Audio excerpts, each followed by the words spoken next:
It's actually not a horrible temperature out. It's like 30, 32 degrees, no wind. It's like the perfect winter day.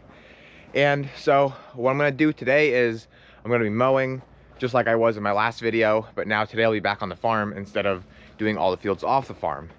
Again, gonna do a lot of field corn fields, gonna do some sweet corn fields, gonna do peppers, eggplant, hay fields, all that stuff. Basically, want to get the whole farm completely done. I don't know if I'll finish it all, but I'm gonna do my best. This time though, the mower is already hooked up and ready to rock.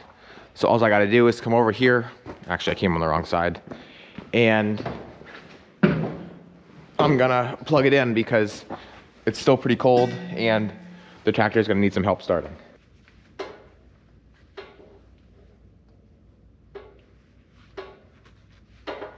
And I always listen.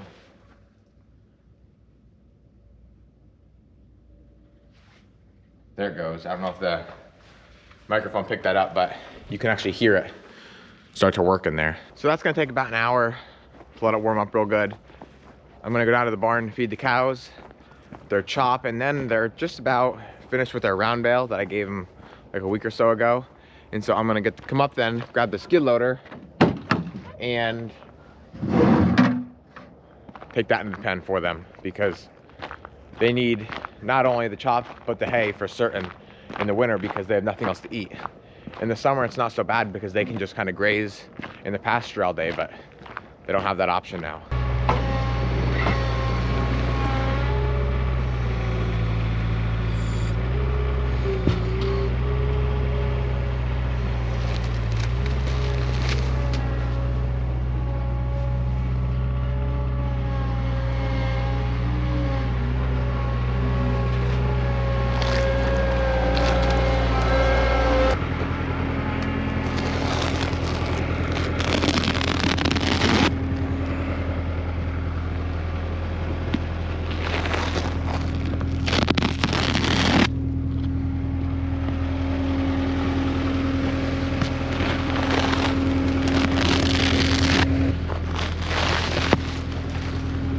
So there we go.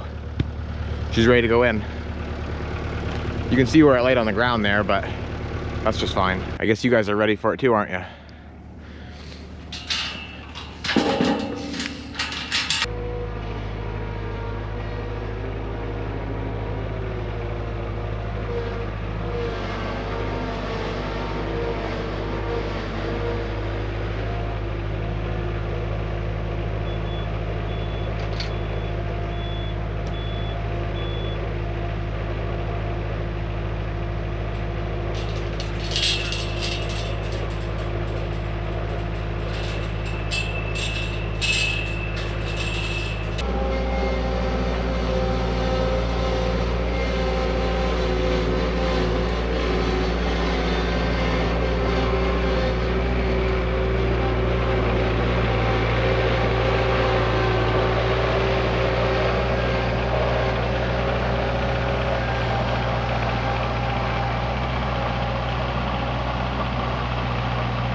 You enjoying that?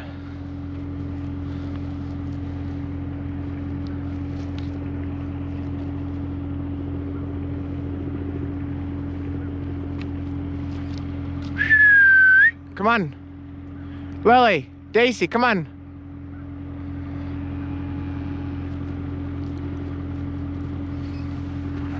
The bale's kind of frozen, so they're gonna have to work on it for a little while. But once they get out of this hard outside layer, then they can get into it pretty easy. So it's now the next day. I finally, after 3 days, have gotten everything that we farmed done. And when I say done, I mean mowed. Pepper fields, a little bit of the potato field that had like a weedy spot in it. Old coal crop fields, lots of field corn fields, hay fields, everything is completely done. So that's awesome. Now, what I'm doing today is, well, actually, I'm almost done with, is picking up eggs for our farm market. We usually have a local supplier that brings them to our farm market, but there's just not enough, and we have a lot of customers that want eggs, so we had to find another source. And so now I'm on my way back. I have 40 dozen with me, and I'm gonna show you better when I'm not driving, but the eggs are just absolutely enormous. I don't know if you can see that, but that's a normal egg container, and you can't even shut them. That's how big they are. Now, I know nothing about chickens. I don't know why eggs get bigger and why they're smaller. I have no clue. I do know that sometimes chickens produce more at times than other times. I don't know why that is either, but regardless, these are like the biggest eggs I've ever seen. Just check out this egg for a second. Look at that thing, that's enormous. Like, that's like a normal egg, that, I guess. I mean, I'm not no egg expert, but I mean, like, when you take that guy out, it closes just fine. And even there, that one pops up a little bit. So I think the customers are gonna be very happy. This guy, I think. And that's how a lot of them are. That one closes half decent. Let's just see this guy. For some reason, a lot of people like brown eggs. I don't really know why that is. But that's what we got.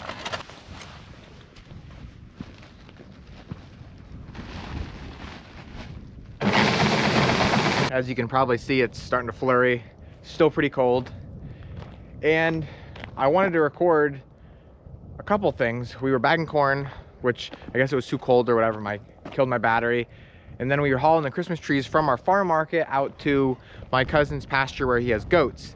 And so we dropped them off, and I took a little video of my phone, and I'll show you that here in a second, of the goats just kind of enjoying the Christmas trees. I don't really know why they enjoy them, but they love them. Not only do they eat all of the needles off of them, but then they like take all the bark off of the outside.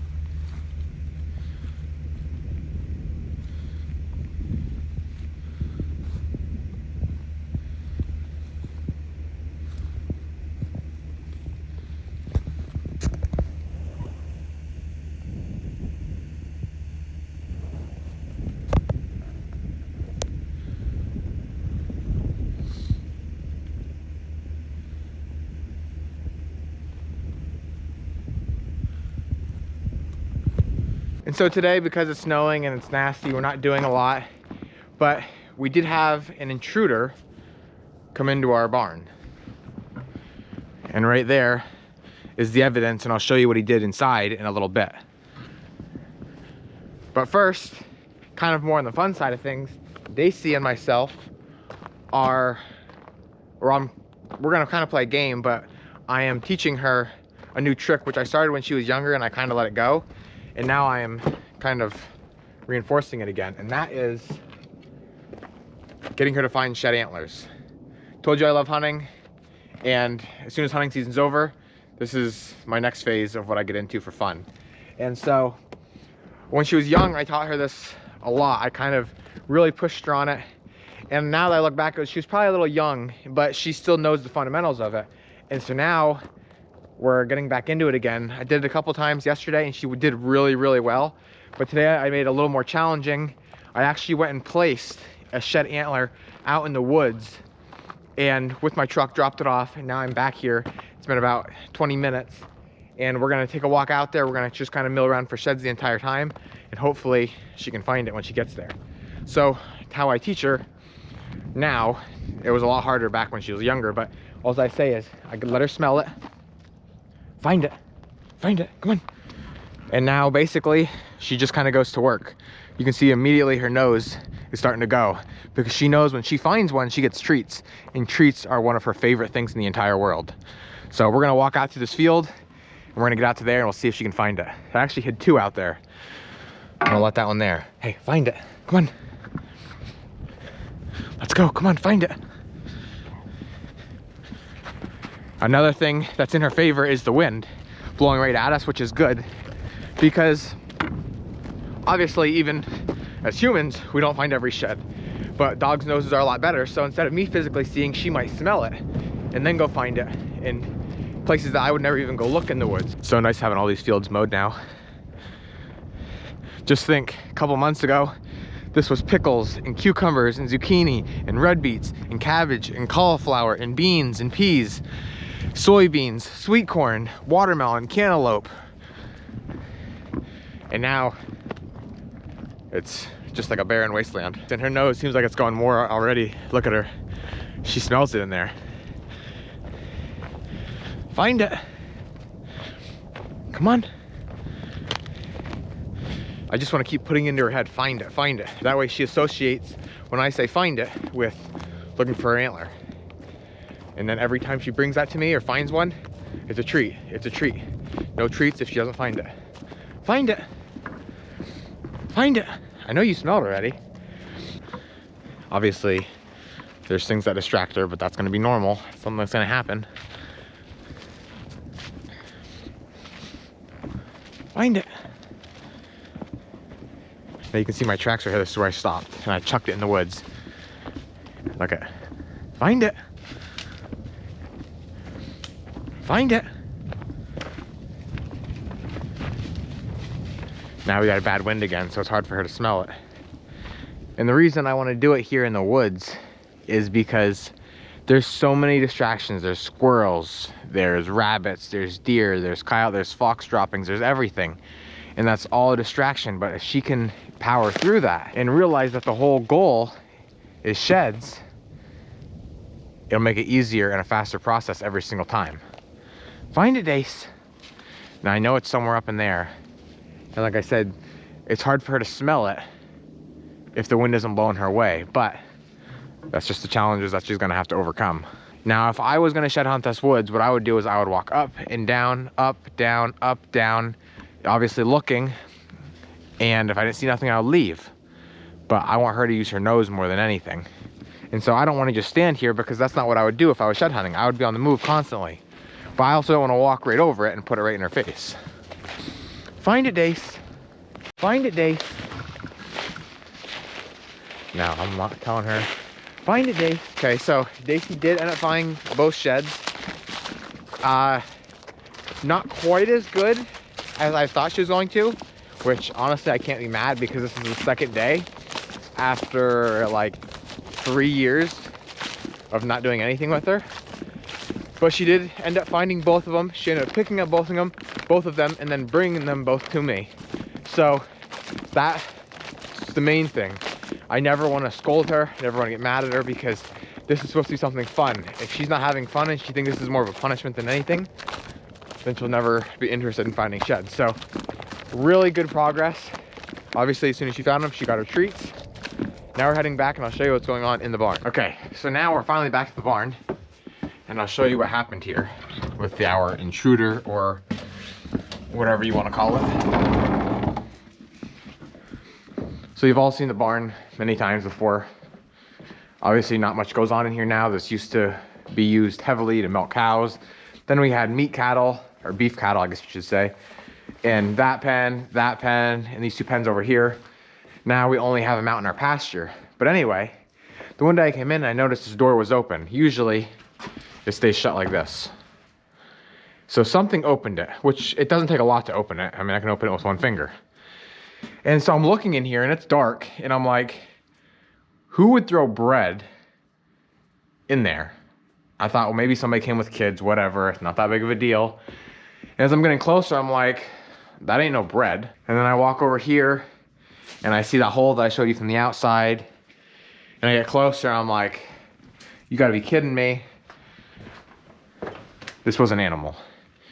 And so, yeah, it's not a huge deal, but it's inconvenient, that's for sure. Now this seat is ruined. We're gonna have to try and find a new one, which I'm sure we can somewhere, one way or another. But this kind of like screams squirrel to me. I don't really know what else would do that. We've been having a fox come around a lot lately, but that's just not really the nature of a fox. That's more like a squirrel. Could be like a rat. Definitely not a mouse. Everything's too big for a mouse. So now I'm gonna put up a trail camera. And I'm not gonna put it in here because I don't think that animal is doing that every night. Like, I don't think he's coming in here. I think it was kind of like a one-time freak thing. But regardless, I'm gonna put the trail cam outside, somewhere where I think I could get a picture of not only him, but other animals coming through in the night. The fox has really been heavily running across our pond, and so I'm not gonna put it on our pond, but I think I'm gonna put it maybe somewhere over there between like that gate and the building. It is just nasty cold out here. Like sometimes Daisy will stop just like she did, and it's like, you know, there was some animal here that she's not used to, or she won't stop and smell like that. Now the snow is obviously from about an hour ago, so you're not gonna see any fresh tracks on there. But if you can see those lines going across the pond, that's old tracks from the animals. And so I'm thinking they could come down over this hill, I'm sure they do. But I'm also thinking that they're going through it here. This just kind of seems like a natural pinch point. And so I can't put it on the pole of the pasture because the cows will have an absolute heyday with that. So I'm thinking somewhere, like maybe if I can get it around this gutter, that wouldn't be a bad spot. I can get them coming down through here, kind of coming across there.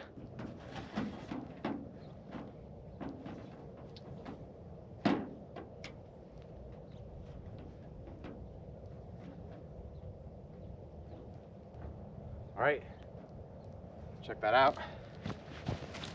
Oh, that's gonna be beautiful. It's gonna do really good, I think. It's obviously not gonna get a lot of pictures, but I think it'll get enough to let me know what's going around here.